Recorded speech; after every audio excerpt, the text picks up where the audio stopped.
So, yet again, I'm just scrolling through Twitter and I came across a tweet, and there's things about this top 10 that I respect, there's things that I don't respect.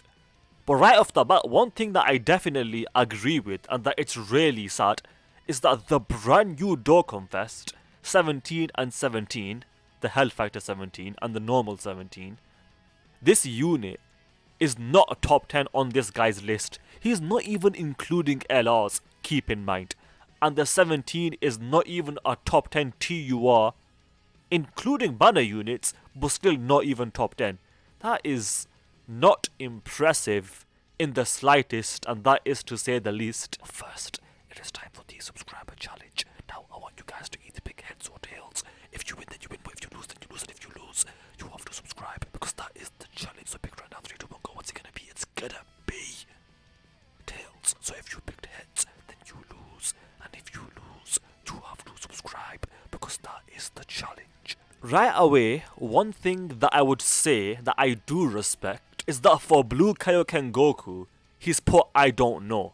I respect that. Me personally, I would say he's not top 10 on this list. But with more reps of Universe 7 allies, he would definitely be in the conversation to be somewhere on this list. But for right now, I don't think he is. And I respect the fact that he's put I don't know, because a lot of people say he's easily top 10, but I disagree. And saying I don't know is something that I respect. The Gamma 1 at number 1, I've got no issues with. Kid Goku at number 2, once again, I've got no issues with that. But here is where things go a bit off. He's got a Yamcha at number 3. I think people seem to be overrating Yamcha. Maybe I'm underrating Yamcha, but I think he's a good unit. I just don't think he's as good as some people are saying, and he's definitely not above Gamma 2.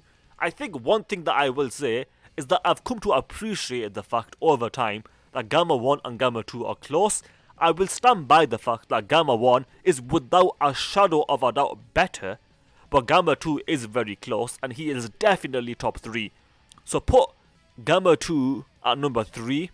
Yamcha and Gogeta, they're somewhere close to the top 5, so I won't criticize that too much. But Cooler and Boo are way too high for this list. Boo could get better depending on what difficult content we get in the future, but for right now, Boo starts off way too weak, so he's definitely not even top 10. He wouldn't even be on this list. I wouldn't put him lower, he would just be off the list. Same for Cooler. Cooler is not a top 10 unit even for this list without LRs, so I think these two are flat out wrong. Piccolo, definitely above those two. Piccolo is a very strong unit. Yajirobe, a very good unit. Chilai is an interesting one. Honestly, if she had a team to be used, she would be top 3. But without the teams, I think what I will say is that she's got potential, and we'll just say that. She just needs more teams. Give her one team, and she will be a top 3 contender on this list, in my opinion. And I will say that easily. Bardock is number 10. I think Bardock and Yamcha, they're much closer than people seem to think. I think people overrate the Yamcha and people underrate the Bardock, because I think Bardock is easily better than Boo and Cooler. So he would be above those two, but some of these units here would be above Bardock in my opinion. But I will stand by the fact that people overrate Yamcha but underrate Bardock. I'm not a big fan of either of them. They're both good units. Maybe Yamcha is better, but it's not by far, I'll say that. But with the 17, like I said, he's not even top 10, and guess what? The sad thing is, I agree with this guy.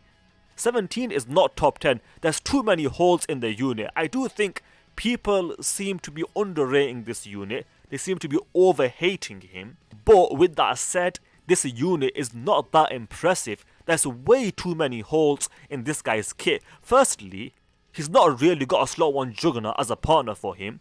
He's not really offering anything to the team until he transforms. Defensively, if he gets caught, he'll get destroyed.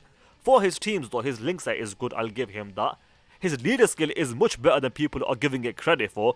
Golden Freezer and Cooler as a rotation is an extremely powerful rotation. I'm talking about the LRs. So the team is not bad whatsoever. I think people are overhating the team. It's not the best team in the game or even close. It's not that good, but it's nowhere near as bad as people are saying. And then not only that, but for this guy to transform, you have to get to turn 5. But not only that, you have to be below the HP requirement. But not only that, after you transform, he needs to build up. But not only that, he needs to get hit 10 times, but that only starts after he transforms. But not only that, he's also got more restrictions depending on what enemy you're fighting. For example, if it's extreme, he'll do certain things. If it's super, he'll do certain things. So it's really, I don't like it. I don't like it. Again, this guy is really good, but number 1, it takes a while to get there. But number 2, it takes a long time to build him up because he needs to get hit 10 times. Bro, there's just so many holes in this kit, which is what keeps him off the top 10 on this list. I don't think he's an awful unit. He is solid, but he should have been so much better. Honestly, the idea behind the kit, I respect it, but there's way too many restrictions all over the kit. And then on top of those restrictions, he's got another restriction, which is that he's got the nullification, but he only nullifies Ki Blast supers. But that wouldn't be a problem, except for the fact that you have to be below 70% HP. And then not only that, he's got more restrictions with the foreseen enemy super attack. He's only got that when you're below 34% HP. But there's way too many restrictions for this unit to be considered a top tier unit. He's got potential, but there's too many restrictions, which is why, once again, I definitely agree that he's not a top 10 unit, not only in the entire game, he's not even a top 10 TUR. Like, it's really unimpressive.